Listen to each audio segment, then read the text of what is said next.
Welcome to the Connection Codes podcast. This is the podcast where we break open our emotions that take us from being disconnected to connected in our relationships and in ourselves. I am your host, Tiara Wages, and I am here with marriage and family therapist, clinical sexologist, Dr. Glenn Hill, and his mastermind of a wife, the woman who figures everything out and actually is able to apply it to our lives, Phyllis Hill. And they are also the founders of the Connection Codes, which is the Connection Codes is simply how humans connect to each other. It's the language and teaching how to process our emotion so we can live without as little conflict or overcoming our conflict quickly and with as little damage as possible. And I think that really has become my goal. It's just as little damage as possible. And one of the questions that we get a lot is what is happening when you are both experiencing really intense emotion? I know that Wes and I have been there. I know y'all have been there. Yeah. So that's where we're headed today. Wow. Yeah. Hello, world. Yes. Hi, friends. So one thing we do need to acknowledge is that our studio looks different. It does. For those of you who are actually watching and not just listening to this podcast. So we're really excited about that. The fact that we are actually in Franklin, Tennessee instead of in Florence, Alabama. Yes. And this is just down the street from our house, which we love that as well. And this really is giving us more opportunities to have more podcasts and really tackle more topics, which is fun. And as far as just with what the questions that come in, which we get questions a lot, which we love and so thankful for. And one of them ones is when one of us is expressing an intense emotion, and it triggers something for the other that then can show intense emotion from the other. So this actually just happened to us just in the last 2 weeks. And we were speaking in Illinois and on our way there, which we love road trips, and we were super excited. And we started off, getting in the car, getting on the road, and flooded with joy as far as just, wow, we get to talk for the next, 6 hours. And then, Glenn expressed a pain that he had. And I don't know if you want to, I'll just tell my version of what happened and then you can fill in or tell. Yeah, I just want to interject real quickly because Tiara mentioned just conflicts, having as few as possible, causing as little damage as possible. Certainly that's true, but also these conflicts actually can draw you closer. And this is not scientific, but we kind of, Phyllis and I view it as there's tension, tense moments, then there's conflict, and then there's actual disconnects. And we rarely ever have disconnects, but we have conflict. Again, not real often, but our goal is that conflict will actually reveal things and help us to be even more connected. So it's not just a question of not doing damage, which is certainly the desire, but actually that the conflict accomplishes something, which our conflict that we're about to share certainly did that. It was really amazing. I love that. So what happened, Glenn expressed a pain point, and it had to do with business, had to do with banking and just the logistics of that. And then kind of followed it up with kind of like the second layer of that pain point is that I didn't follow through with my part, that I didn't show up, that I didn't do the thing that I said I would do in this banking situation. And I do, the way I remember it is that when Glenn expressed this pain point, I oohed and I was like, yeah, I get that. That's a real pain point. And it's an ongoing, it's not like a one-time thing. It's like this never-ending pain point that we're trying to get done. And I think my first response was a good connection code, ooh. And then, which I think opened up Glenn as far as he felt then safe. And then he expressed the nether layer of the pain, which is my part of it, my not showing up, my not following through with what he felt that I had committed to. And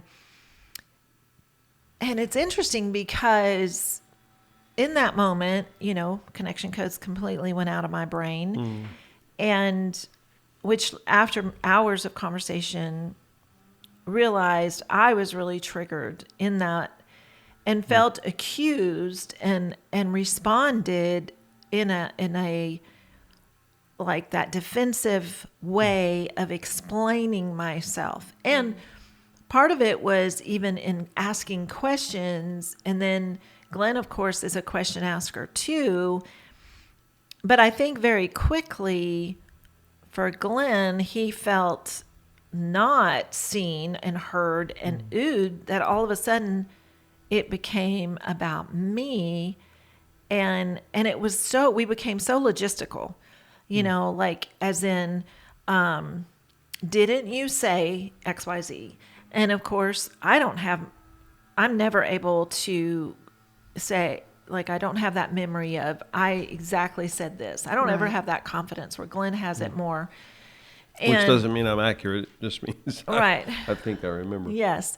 And so, I would say the challenge of a road trip is that you can't get out of the car.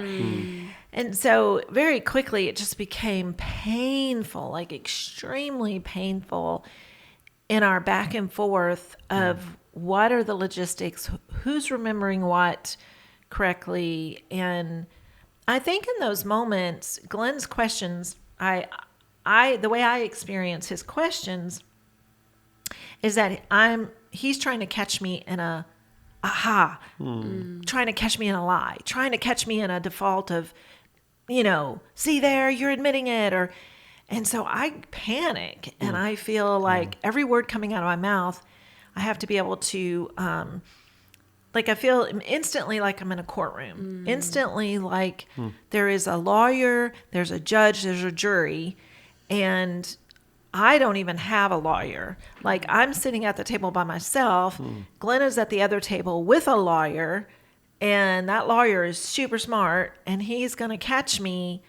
And then the jury's listening to the lawyer, and the judge is, it's like, it's just this crazy thing where I panic in how I'm responding to questions.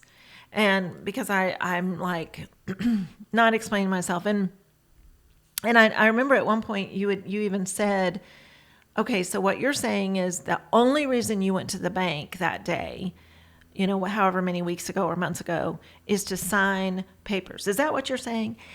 And then I panic because I'm like, I don't know, is that what I'm saying? Because if I say yes, then that lawyer is going to use that against me. But if I say no, then I'm also admitting that then the next thing is, so see, you didn't follow through. And so it was just so painful because we just got so caught up in the logistics of who said what and what was the next action. And then I think for me, more and more, I kind of panicked. And with that panic, I don't make sense. Like my, extreme, that intense emotion shuts down cognition was really playing out in that moment. And I think for Glenn, he got super confused because my reaction got strong, like bigger and bigger, which is what we discovered later after we were able to talk it through, is that it triggered for me. And I got there. It took a little bit, like it felt like forever in a way. But we were driving. We had nowhere to go outside of this car. Like as in, it was painful, but we stuck with it. And where it took me at one point is I said, for our whole married life, I hear the sentence, if you would just help me, we would be successful. If you would just get involved, this would go well. And it took me back to when I was a stay-at-home mom. The 4 children were at home. We were homeschooling. And Glenn was self-employed. He was a contractor. And he would say, if you would help me with the invoices, this would go well, or the business side would go well. And even back in those days, I felt like I was doing all I could do just as a mom, as a, And I remember that back then I thought, I know nothing. I know nothing about computers. I don't know how to do an Excel spreadsheet. I don't know anything about construction. I don't know how to measure a room and square footage. Like I know nothing. And I don't know how to create an invoice and how to do all of that.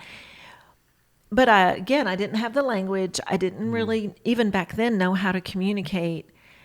I would give him a still face. I would stare at him blankly, like, are you really asking this of me? But I wouldn't say anything or stare at him when he would say that. But in my mind, I would go, okay, I don't know how to do that, but instead I'm going to try to do everything else. I'll take the trash out. I'll do the laundry. I'll cook all the meals. I'll clean the house. I'll take care of the kids. I'll homeschool the kids. I'll drive them everywhere. I'll never ask you of anything. I will never express my needs because I don't know how to do this one thing that you're saying. If you simply would do this one thing, we would be a successful business.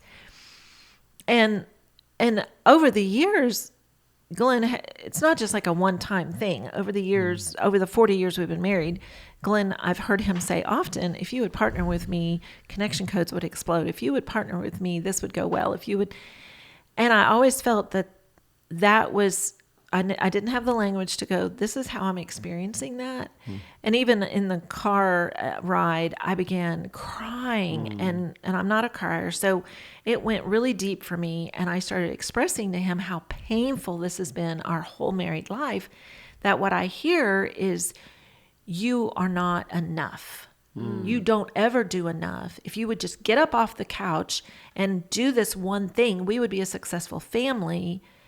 But again, without the language, I would just still face him. Like I wouldn't say, this overwhelms me. I don't hear this. And of course, we know now all the more that Glenn sees me as the most capable woman on the planet. Like there's nothing I don't know how to do. And that's just not true. And that's for sure not how I view myself, but that is how he has viewed me. And so what I received from him over the years was like I'm sitting there twiddling my thumbs going, of course I know how to do invoices. I just choose not to. Where inside I am panicking, like overwhelmed with fear because I don't know how to do an invoice and I don't know how to measure a room and how to even figure out what you would charge and how you would do this.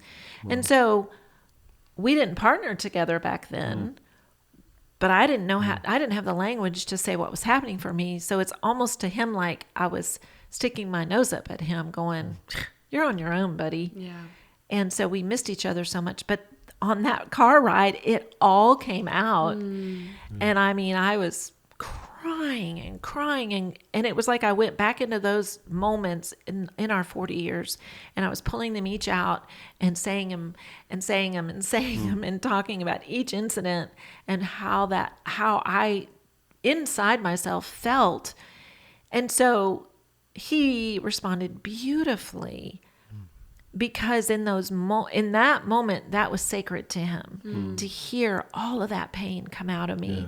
And of course I didn't, in those moments, it was like it had to come out.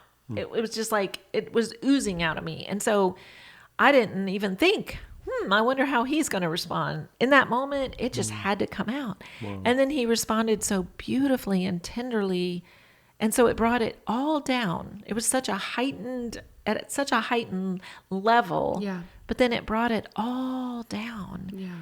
And he oohed me so well. And he was like, it was almost like it was that moment of, this is what's happening behind all of this. And this is, because his emotion started off the pain. He was the one expressing his pain. Right. He was the one deep in it, but it triggered within me a deeper pain. Yeah. And he showed up for that deeper pain. Mm-hmm. And then I think his oohing me brought it all down to a level where then we connected emotionally really, really well.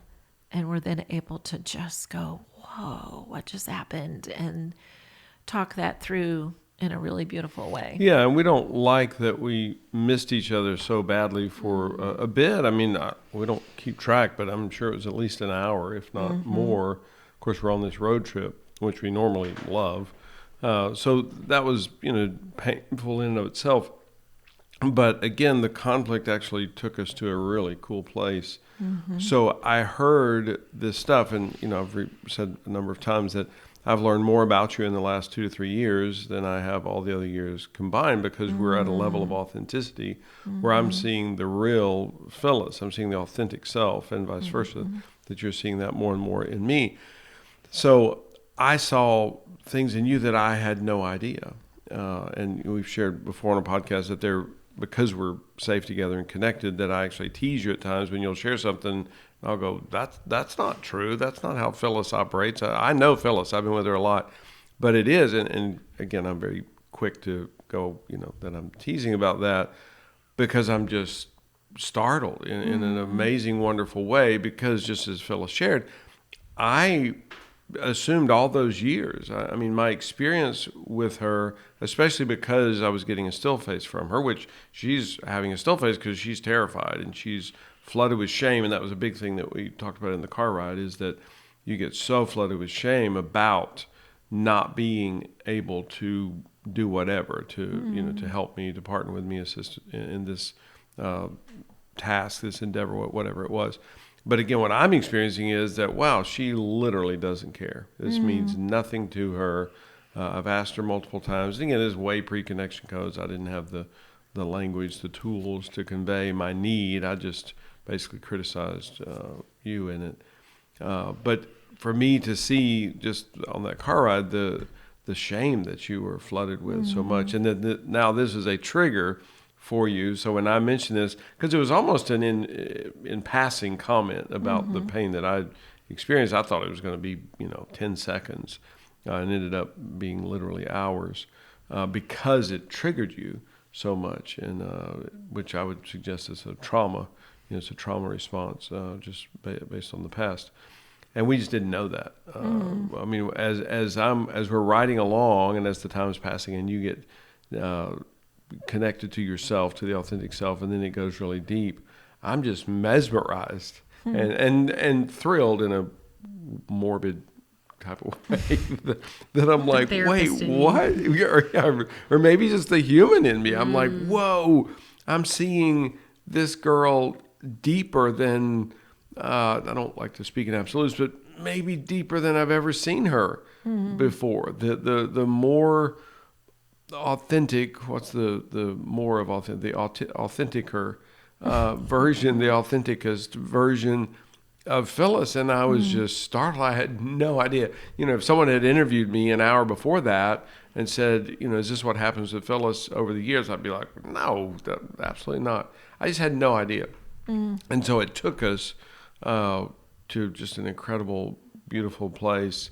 And again, this is part of why I'm so mesmerized by you even more the last several years, is because I'm seeing the real Phyllis. And you are competent and capable in so many areas, and you look that way. And so all those years, all those decades that we were together, I just assumed that you were competent and capable in everything, which included being able to help me get stuff done. And so I was just stunned that you were so cold-hearted. And I remember thinking that so many times, like, this is amazing. I'm drowning over here, and she just doesn't care. How is this possible that she's seeing that, she's observing this other human being dying, and she just can't be bothered with it? Which, again, that's not at all what was happening with you, but that was what I was experiencing. So circling back around to the whole idea that, well, what do you do when two people both get hit with an emotion? And we kind of covered something on the car ride that I'd never really gotten to before, and I'm still not even sure if it's going to be an official Connection Codes protocol before. But what we talked about so much on that, as we continued on the ride, is that I guess there are times, well, let me just state the protocol first. Our positioning as Connection Coders is that we process the first emotion first. One of the byproducts of that is it pushes each person in the relationship to share first, to share quicker.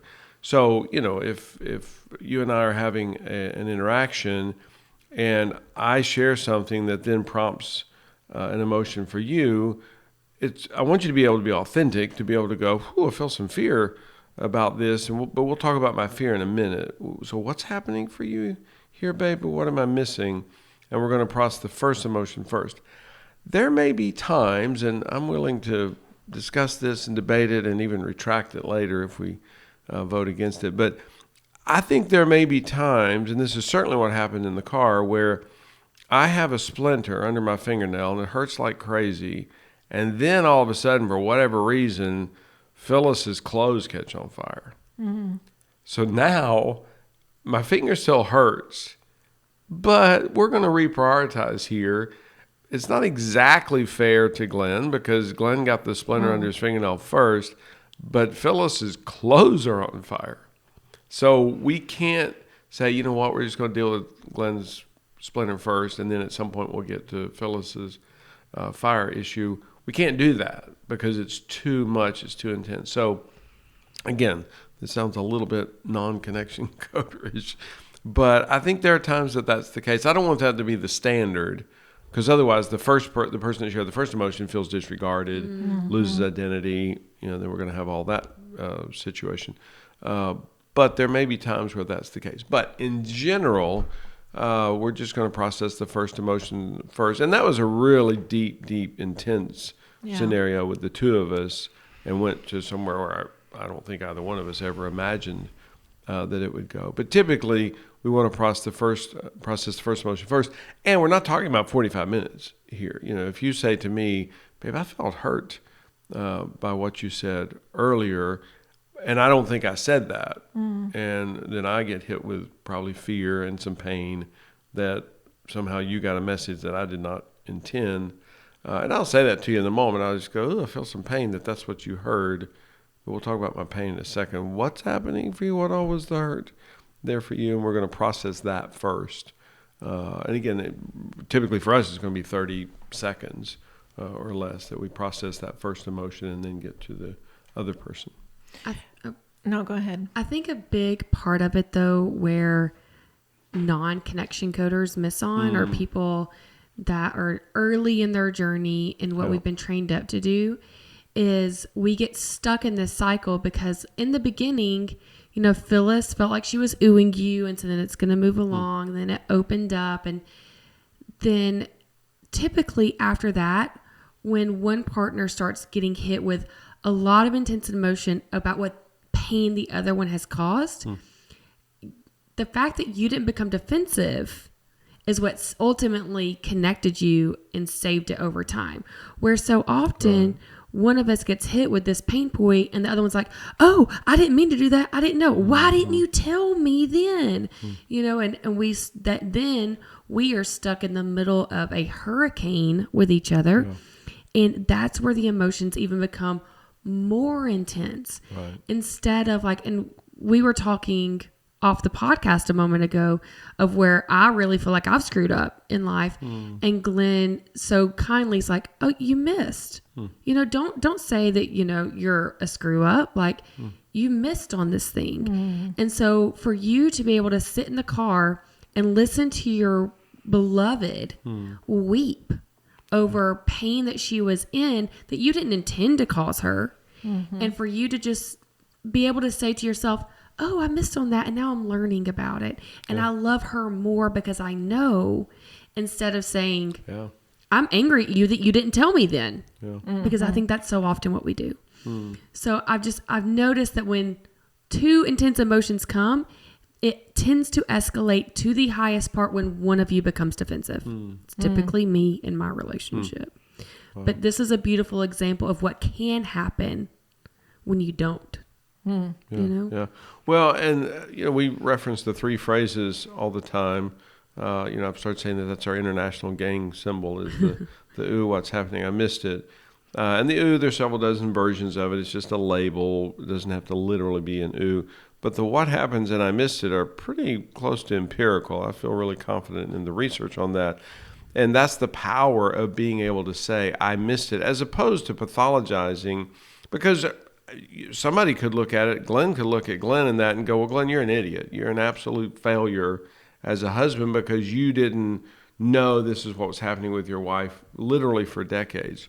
well, okay, I'm not going to hang out with those people if that's the way they reference me. But for me to be able to just say, wow, shoot, I missed that. It's so depathologizing and allows space for me just to go, yep, I missed it. Dang, I feel some guilt about that. I really missed that with you. But then also the ooh, which again is just a label. We just reference it that way. But if nothing else, the ooh buys you time. And so for me to be able to ooh Phyllis and give her 7 versions of the ooh, just go, oh, wow, okay, yeah, I hear you. If nothing else, first of all, it helps her to feel my presence. We know this scientifically. It tickles her brain differently than if I'm silent. But it also buys me time just to catch up. And I'm talking about 10 seconds for me to be able to be present with her. But I'm being audible so she doesn't think that I'm just not interested because I'm totally silent. And then I become a still face for her. I don't remember the timing as far as how long I cried, how long I shared. But one thing I do remember about that is that Glenn sat quietly and gave me that time. And what I mean by that, and it's not that he was still facing me, he was audibly, but he was almost respecting all of my pain. Right, and he didn't interrupt, he didn't ask questions. And I do remember him touching me, and it was a very tender touch on my arm, very tender, and I could feel the tenderness, which gave me the space.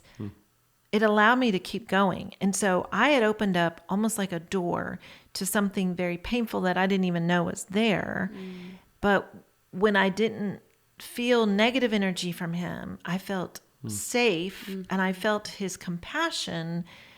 I kept going. It was a very scary hallway that I was going down. It was a very scary set of stairs that I was descending into. It was a very dark abyss that I was going to, but I could feel he was coming with me with no judgment. And so then I just kept going. And again, I don't know if it lasted 30 minutes. I have no idea, but I think that sometimes we react to each other's pain by almost wanting to hurry through it, almost like, or even with the verbiage, I missed it, like to jump in and go, well, I missed it. And it's like, oh, you just jumped the gun there. Yeah. Like you should have just sat in that with her, with him. You should have just sat quietly and observed and gone down into that black hole, holding her hand, holding his hand, like just go there and let it be said. And then, because I felt like when it was all over, like even I was shocked. Like I was shocked that I went there, that I found that room, that I found that set of staircase. Like I was like, man, I didn't even know. Yeah. And then I just loved that Glenn gave it time, that he allowed it in a sense of, because he didn't react quickly, it just was like, and I think you kind of knew that it was sacred, like you treated it like that. And then when it was all done, I think we were both exhausted. I was exhausted emotionally, and it was almost like, the way I remember it is you even saying, wow, thank you for sharing that with me. Like he felt honored, even though it was a whole lot of pain about him, in a sense, like all of these memories. And I think even as I was crying and talking, the way I remember it is I think my voice was escalated. Like, I don't know that I was yelling, but I mean, I was even like repeating a phrase over and over, you know, like as in this was a really big deal. And at no point did you stop it. At no point did you correct me or ask anything. And that just allowed me to really get it all out. And we were talking with someone recently who's fairly new to the connection codes. And he said to us, he says, you know, I maybe as a man, I've been conditioned to, you know, not express emotion. Matter of fact, he said, as a boy, my parents constantly said, you're so sensitive. You're so sensitive. Was that the right wording? So sensitive. Yeah. Very judged, like as in that's wrong to be so sensitive.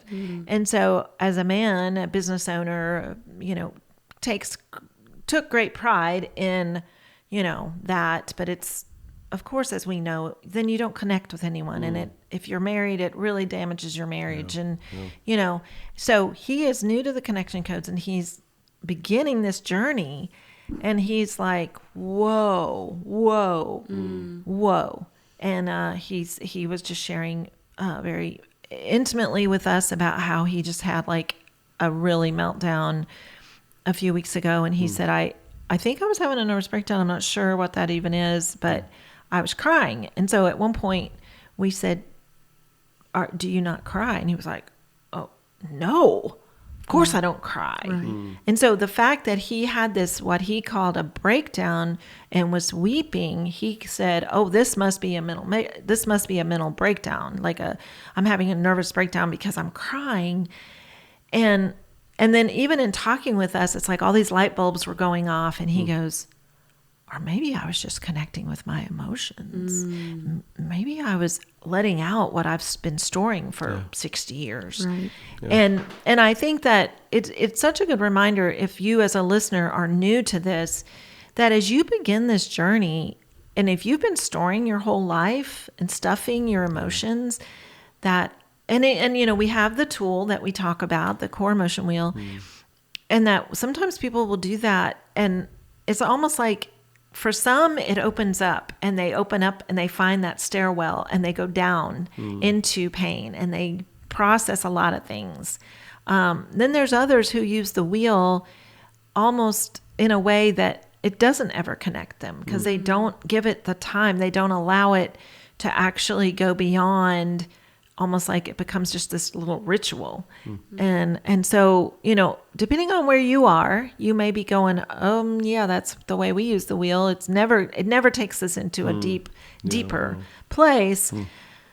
And I would just say you're missing something, because this is supposed to take you to a deeper place where you find those stairwells that you need to go down into. And, it was a painful car ride. I think when we got to our Airbnb, we were both exhausted. But, the beautiful thing about it too for us is then the next day we spoke all day to this wonderful group, and, several hundred people, and we shared our conflict. And when it was all over, one of the couples that's on leadership of this church took us out, and they were like, we can't believe you did that. Like, you just opened up with us something that was so raw, and something that had just happened the day before.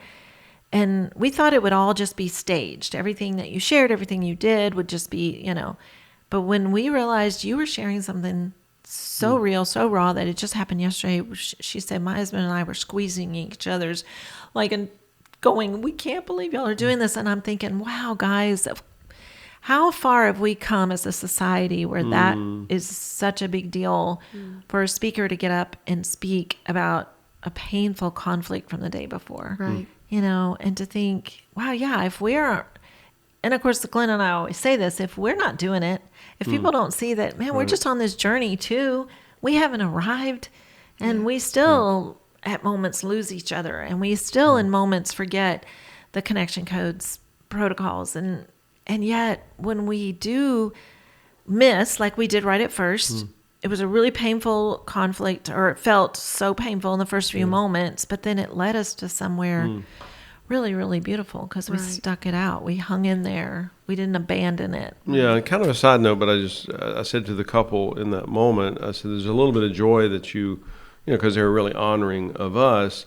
I said, but there's mostly pain and anger that this stands out to you so much, because they said, they were so emphatic. They said, we've never seen a couple share like that before. And I'm like, what? Never? This should be standard. And they said, what we typically hear is couples say, oh, well, 15 years ago, we had this struggle. 10 years ago, we had a problem. And you're talking about yesterday. Which, again, that's the human condition, is we process it as it's real, as it's current, as it's present, not to say, and you can also share things from 10 years ago. But my fear is that that's what people typically experience with leaders, with presenters, is that they only share stuff that's now benign, because you figure, oh, well, that's 10 years ago. And then one other thing I wanted to share, and I've completely drawn a blank, so somebody else say something. Then. Okay. Okay. I have no idea what it was. I was thinking when you were talking about how, people can do the will differently. Some people use it to go deep with each other, and the other people, it's either a ritual or something very surface level.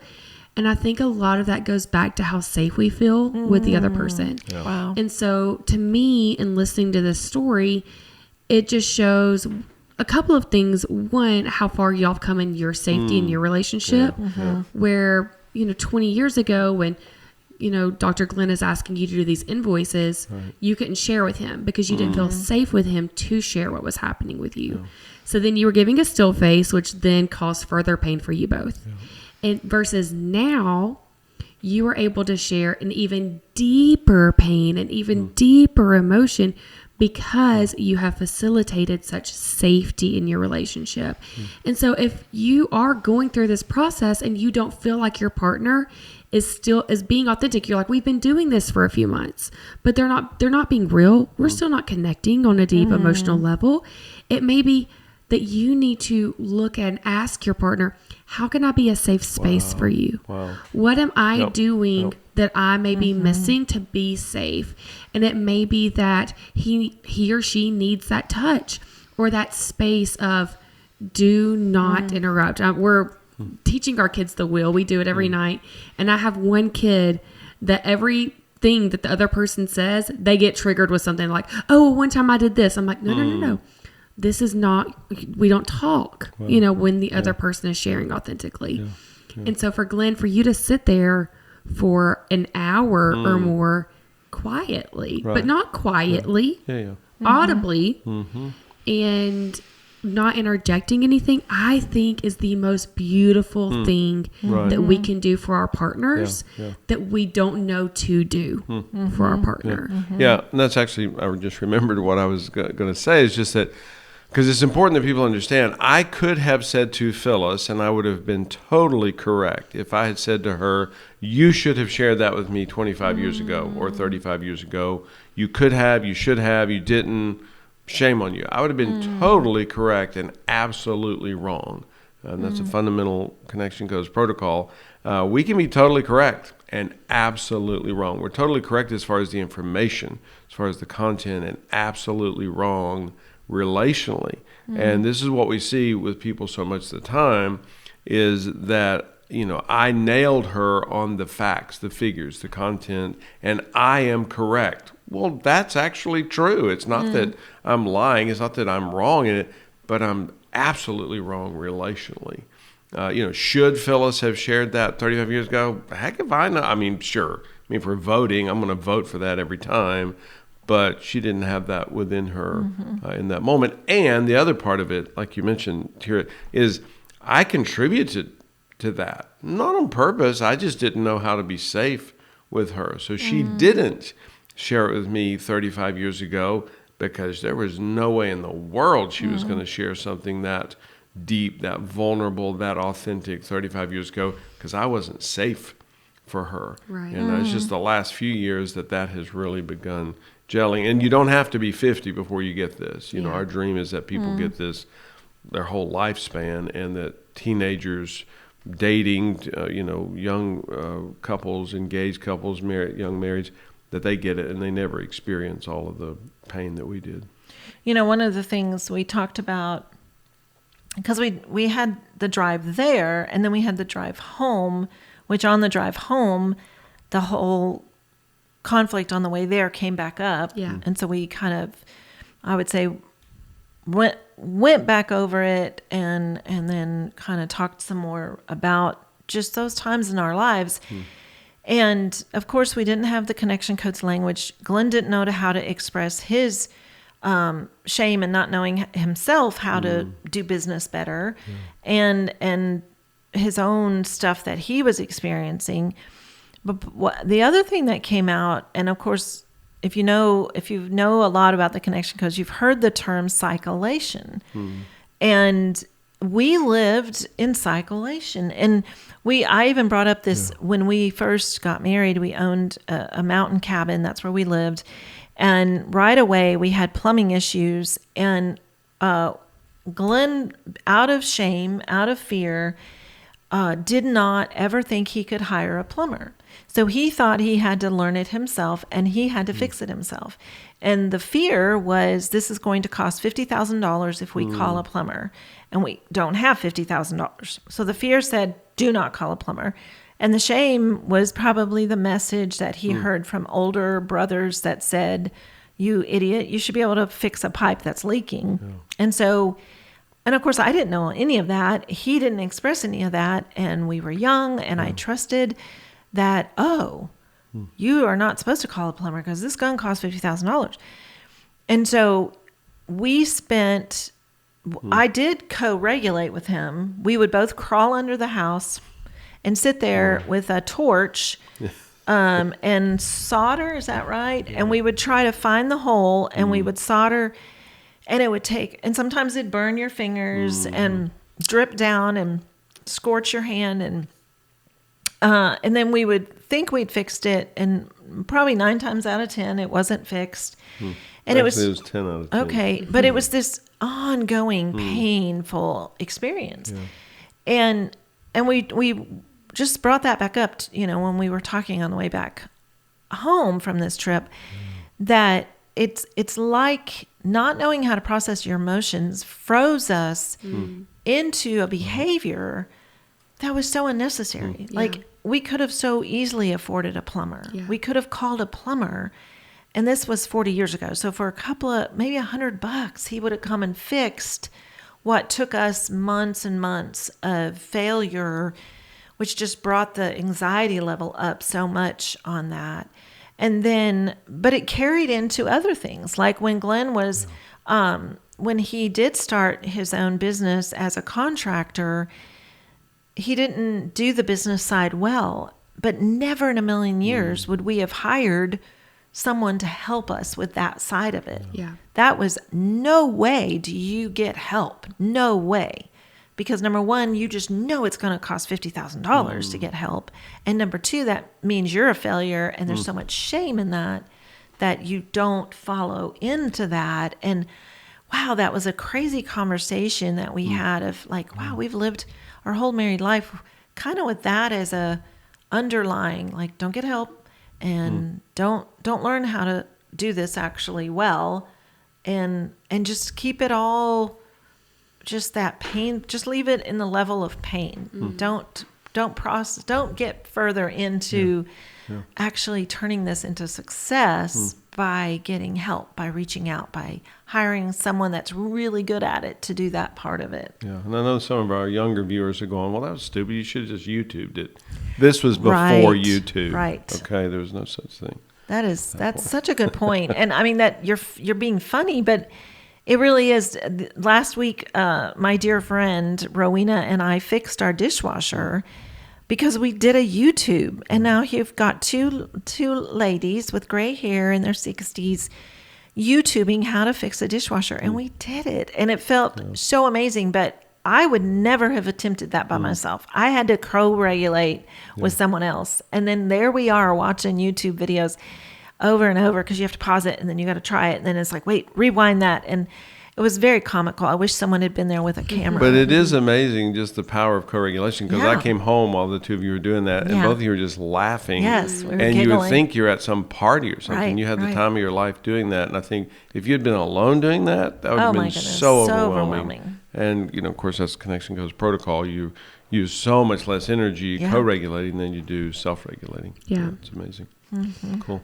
Yeah, I really think it's so important to even just see I think my big takeaway is creating the safety, when two people are feeling escalated, it's just asking yourself, and it takes both of you to be responsible for yourself of how can I create safety for the other person so they can share. And it's the first emotion, and if not the first, the biggest. If someone is on fire, put the fire out first. And when you don't know where to go, sometimes because Wes and I are earlier on in our journey than y'all, and So if we find ourselves both with really heightened emotions and we are really quick to just wanting to be like, let's just separate for a minute, like we just need to be apart. Instead, what we've started doing, we pull the wheel out immediately. We can both feel super strong emotions, but we'll throw the wheel down and both go through it. And it slows us both down enough to where we can be in touch and actually have to listen to each other. Let's see who is on fire because we may not even know. And then from there, it helps us to be aware because again, like Wes could be exploding about something. No, he doesn't explode very often, but he could be really upset about something and it looks logistical to me. But then once we slow down and do the wheel, I can see, oh, wow, this is a much bigger, he's feeling these really intense emotions and I need to tune in because he's on fire. And so we literally leave the wheel all over our house. I feel like we're always together. I'm like, here's one for my backpack. Here's one on my fridge. Like, here's one on my nightstand. We have them saved in our favorites folders on our phones. That way we can quickly find it on our phone. So I encourage you to leave them all over your house and all over where you can access them. So if you find yourself in an intense emotion, start there. If you don't know where to start, find out who's on fire. And then create safety where you can both share and listen to each other. Yeah, and I just have to add real quickly because I hear this all the time from people who have been to marriage therapists and one of the things, the phraseology they use a lot is, well, I just want to understand what he's experiencing. I just want to understand what she's feeling. There's the huge percentage of the time, maybe a majority or a vast majority of the time, I don't understand what Phyllis is experiencing. She's a very different human than I am. We're as different today as we've ever been. We haven't cloned each other. And there are tons of times that I experience things that don't make a bit of sense to her. She will never understand. She couldn't possibly understand some of the odd things that her odd partner goes through. She doesn't need to understand. She's just able to ooh me and go, oh, wow. So that's what happens for you there. Okay, I totally missed that. And it's very, very connecting. But for her to say to me, I understand, I'd be like, no, you don't. If you understood, you'd do it the same way that I did it. She doesn't understand at all. So I just want people to know that you don't have to understand. There's lots of things about Tira I don't understand. They don't make a bit of sense to me. But that's real for her. That's what she's experiencing. And I can make safe space for her and go, oh, wow, dang. So that's what happens to you. Okay. I hear you. I missed that. I'm a little slow. I just missed it. Wow. And then we connect through that. But that does not mean that I understand. It just means I'm present with her. Wow. So are we ready to do the wheel? Yep. So do we want to do issues specific on that conflict we had? Sure. Okay. All right. You want to go first? You want me to go first? Yeah. I think I can remember. Trying to think if I'll get all 8. I'm not sure, but we'll see. Well, joy, I mean, just the way it all played out, just to get to see you. And a lot of pain in that. There was certainly hurt, like, oh, wow, it was a sharp stabbing pain to realize all these years that this was happening for you. And I just missed it. A lot of guilt and shame in that. Like, dang, Glenn. Because this was not a one-time thing. I mean, this was, who knows, hundreds, thousands of woundings, of trauma experiences that you had, not knowing what to do in the moment and not being able to convey that to me. And again, it was the cycle between us because I wasn't safe and you didn't have the language. So just a lot of pain in that and loneliness, both in the experience with the two of us, but also it's like, dang, we were so involved in churches through this whole time. How did we not have anybody, literally anybody that we could share? There just wasn't that atmosphere. And, we'd have 10 couples sitting around, and each couple thought the other 9 couples were doing great. And all 10 of us were hurting and struggling. So a lot of loneliness in that and sadness that, really, this is the setup we have. I mean, just culture-wise, where we come to church dressed up nice and, we even say, your Sunday best, your Sunday clothes. I'm like, oh my goodness, that's really, really sad. And there's anger in that because, I'm so glad, and that anger is what drove us to never give up, to go, dang it, we're going to figure this thing out. But there's anger now. It's like, man, we have just really missed this culturally so much. So, but again, back to joy. I love it that we, even in the conflict, which is difficult, it's painful, but we're going somewhere and we're getting somewhere. And for me to see you more fully after it, so it was worth it. It was it had progress. It had a price to it, but it had value because we actually get somewhere with it. Wow. Is that all I don't know how Fear? to do. Fear. Oh, goodness, fear. I probably felt fear just at the beginning because I could tell that you were activated and I had no idea what was happening and where we were headed. And so, yeah, it was a lot of fear. Probably for, a good bit. Maybe an hour, like, what the heck is happening here? And we're on a road trip to Illinois to present the connection codes Right. to help these people know how to connect deeply, and thinking, oh, okay, well, maybe we'll just cancel. I just won't show up tomorrow, and she can do it by herself. So there was a bit of fear in that. Yeah. Wow. Thanks. So I think for me, I remember the hurt right at the beginning was several. One, when you said, I thought this was going to be like a 10-second thing. And I think that verbiage, I feel judged in that. Like, I've now caused you, an inconvenience because it wasn't a 10-second thing. So I think there's hurt in that. The also under pain. So the sad in those scenarios is the kind of the questions that and probably fear is mixed in that too, where it's like, oh man, if I don't say this right, then I'm going to be judged. The jury's there, the courtroom, the judge, the lawyer. And so I think there's a lot of fear that wraps up in, for me, which is the panic. I think I start to panic. So there's definitely, I feel sadness in that. And then I think the kind of the shame and guilt is in how, because when I freeze, it's like that intense emotion shuts down my cognition. And so and that panic. So I freeze. Well, then I think the guilt and shame in that is that it's almost like I lose the ability to communicate. And then you get a still face, which is so painful for you. And then it's like things spiral pretty quickly. So the anger, I think just from the very beginning, going all back, especially when I went down the stairwell that was so dark and scary, is just the thought that, wow, if we'd have had any emotional health, if we'd have had any help, if someone had ever said to us before we were married, after we were married, that, given us tools to tools that worked, tools to tune into what's happening for me. And then if we'd had any kind of language, so many of these things, that are now traumas would have been avoided. So, anger that there was no help. And, just of that, now we have this story, right? This trauma of and it was just as traumatic for you because you felt such a panic as far as, I've got to know how to run a business, but I don't know how to run a business. I've got to provide my family and I don't do this well. So just, so much of that is wrapped up because that's sadness too, anger, of it all. And we definitely loneliness, so much loneliness in those moments, like even in the car on that day driving, is just like, wow, I feel alone in this because I don't know how to communicate what's happening with me. So I feel very lonely in those moments.